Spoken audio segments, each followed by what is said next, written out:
Hey everybody, an update on the Dig Dug free play situation. So we're going to take another crack at it. If you remember last time, we got some ROMs burnt for us, and they were off jrock.com's site, and it gave us free play, but it didn't give us free play with the track mode, which is what I really want, because I don't want the monitors burning in whilst it's sitting there playing press 1 or 2 player start. So we've now got a new ROMs set that we can use, courtesy of Jeff's romhacks.net.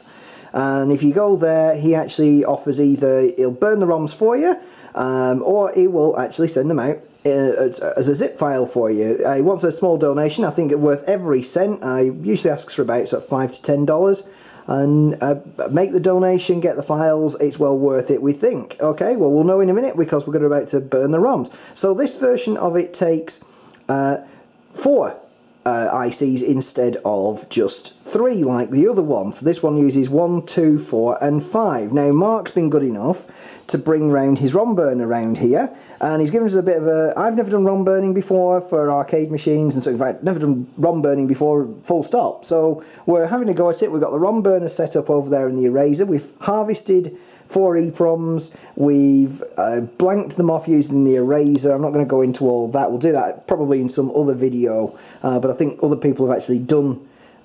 did you say Purity had done a... Yeah. Yeah, so there's a guy called Purity, who I'll try and find his video and put a link in the description for this video, who has already done a really good tutorial on ROM burning, and also johnsarcade.com has done one recently as well for his Pac-Man cabaret that he's rebuilding. So anybody watching this in the future, you can kind of figure out the time frame that we're working in date and time wise. Anyway, so what's the next step? So we've got the board out, we've got the game code part of the board, the ROM board rather than the video board, out of the machine.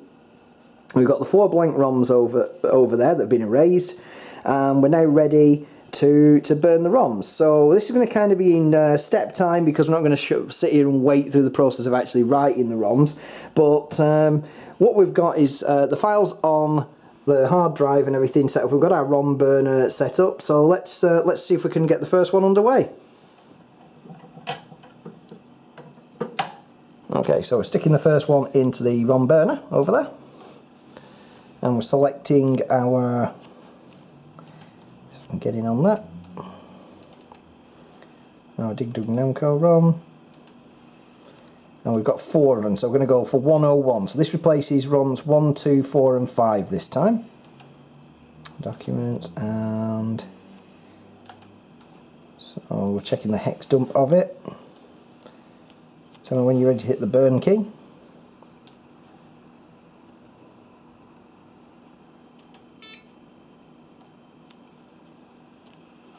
Verify failed. Okay.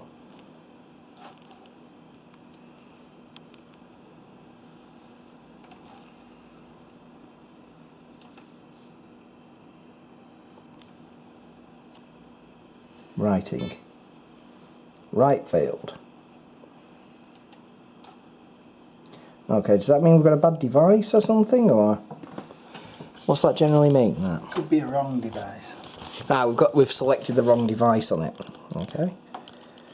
I'm guessing there's going to be 1 or 2 people watching this video are going to be screaming out, going, "No, it's that one!"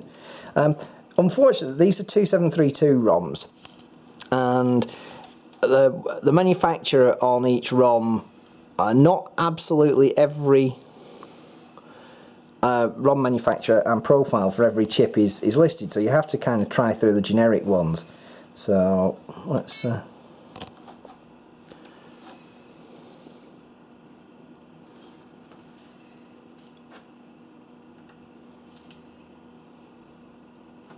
So we might have to blank one off. Is that what you're sort of looking? Yeah. Okay. So we might have to do a take 2 on this. Alright.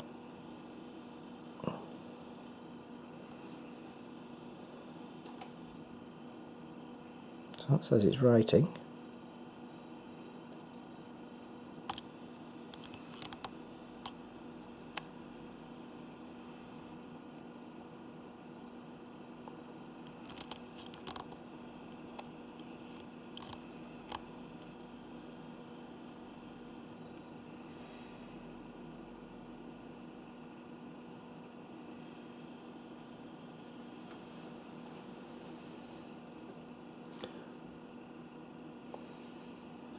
Okay, that's looking better, this one. A little bit. So we're going to break off and then we'll see where we get to. So which ROM is this? This is ROM 1, isn't it, that we're writing now? Yeah. Okay, so we'll come back in a minute when it's finished writing the ROM and we're ready to verify it. Okay, so Mark's just pointed out something to me. So we tried to write one ROM and it failed sort of after a second or two. And that was because we were writing it at what did you say? 12 volts. At 12 volts. Now, these ROMs can be written at different voltages. So these are, what was it, Mitsubishi MSL 2732K series EEPROMs. So we didn't actually have a profile on the ROM burning software for those EEPROMs. So what we've done is we've tinkered about and found a profile that will work. So what we've got now is we've got one in the ROM burner over there that's writing at the moment, and then what we've done is the one we've just tried to write at 12 volts is now back in the eraser, and we'll give that a go because Mark was saying that It's failed. Oh, it's failed again, has it? Yeah, it's gone off the volt. Right, so after a little bit of messing around, and we've actually updated the software and done some digging around on KLOV, found that we can use the generic 25 volt profile for these Mitsubishi ICs that we've got. They're actually an M5L2732K, which we quoted as MSL before. And that's part of the problem, that we weren't reading the code number right. So we all need our eyes testing. Anyway, so this is we managed to get 2 ROMs done, and this is going to be the third. We've got one in the drawer down here that hasn't that we've part written and needs rearranging, which we're going to do in a second. So we've got one there I'm just about to label in a second, and one that we've written. And what we're doing is we're going through a process of write, read, verify. So we're going to take you through that now. So Mark, if you want to write this is DD1-3, yeah? Sorry, 1-4 even. Okay, so we're loading in the 1-4 file. We can see it's loaded and everything. Yeah, there's the hex view of the screen. Okay, so we're going to write the device. Hopefully it's going to work straight off.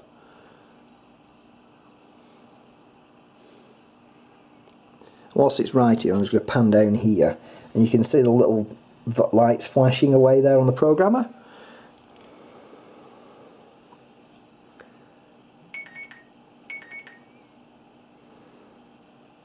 Okay, so that says it's written.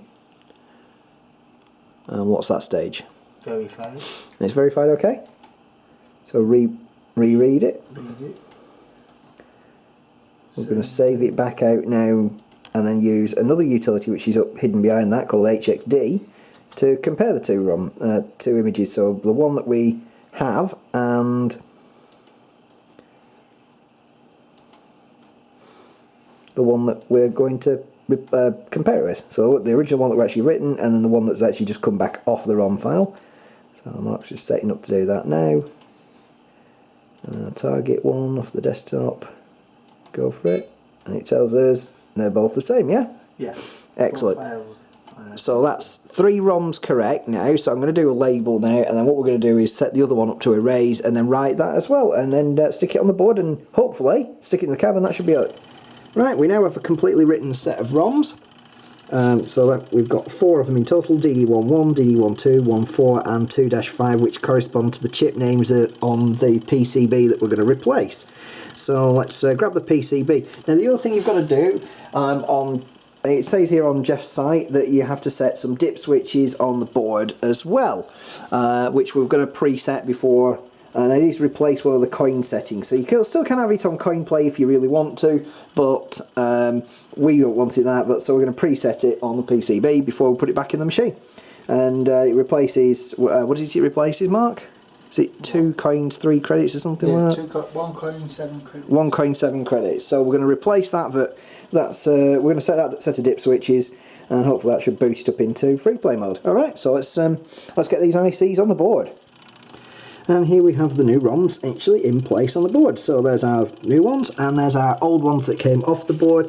These are the 3 that were written for me by SeaMonkey, and that's the stock factory one. What we've actually done is recycled the stock ones that were on the board, and one that we've had to harvest from another board because we didn't have any other ones. I mean, I don't think they actually make 2732s anymore anyway, so we're looking at board pulls from dead boards and donors and things like that. Anyway, so the dip switch that we need to set was 1 coin 7 credits, which is over here on 8D, apparently, which is switches 1, 2 and 3 on according to the manual.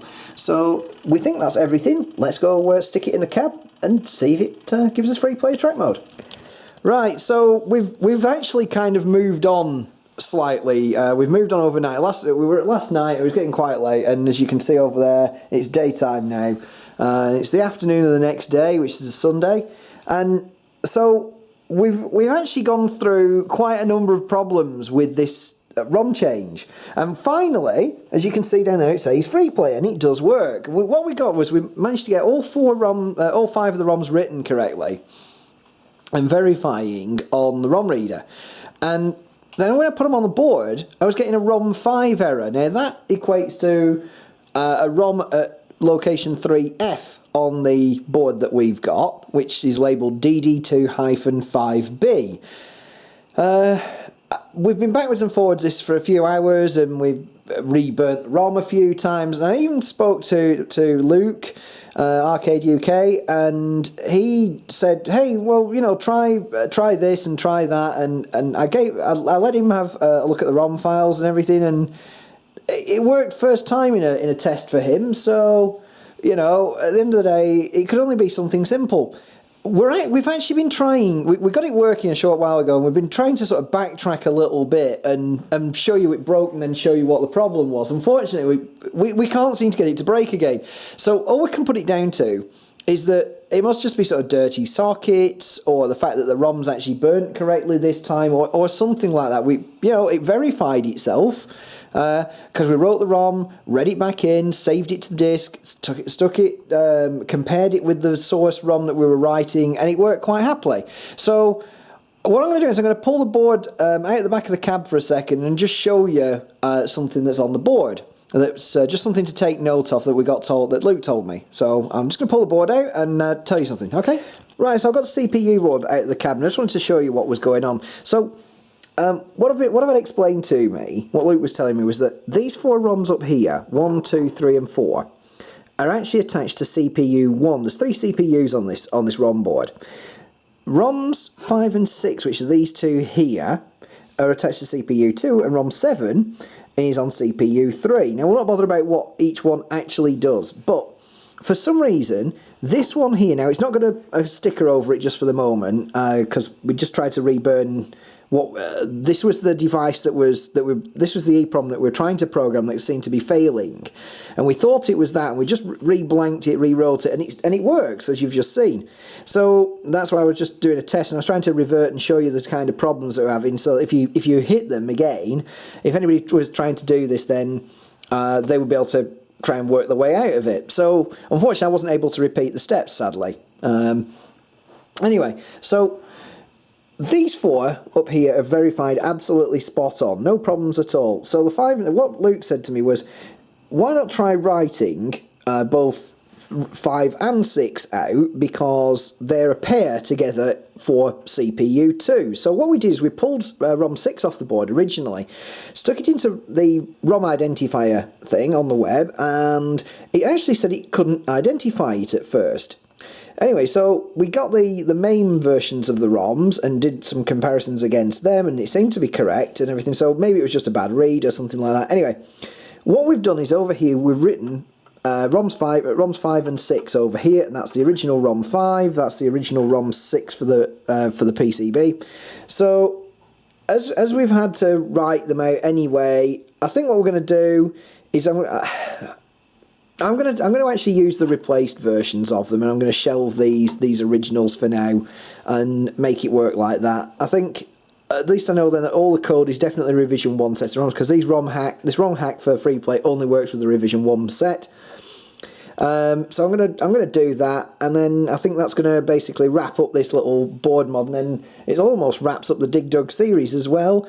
The only thing we've got is just some tiny little cosmetic stuff left to do, some T-mouldings, some metalwork painting and stripping to do, and that's about it really. So anyway, so I'm going to stick the I'm going to stick the other ROMs back in the board and then stick it back in the cab, and that'll be it. And then we can stick it back in place, and certainly for now until we come to do the next section of it. So let's do that. Right, so there you go. We've put now the 5 and 6 rewritten versions back on. Now, look at the board. You can see I've left 3 up here in this corner and 7 down here exactly as was. Those are the original ROMs that were on the board. I didn't see any sense in rewriting. We did lift them, and we compared them using the ROM identifier, and it told us that they were actually generic to pretty much every set of Dig Dug ROMs that were out there, so every variant seems to use exactly the same piece of code that's stored in those, so it's pointless to change them. So the investigation is that, or most importantly, the outcome of all this is that to get the free play mode, the guy who did the free play, which is jeffsromhacks.com, I'll put the link up in the description,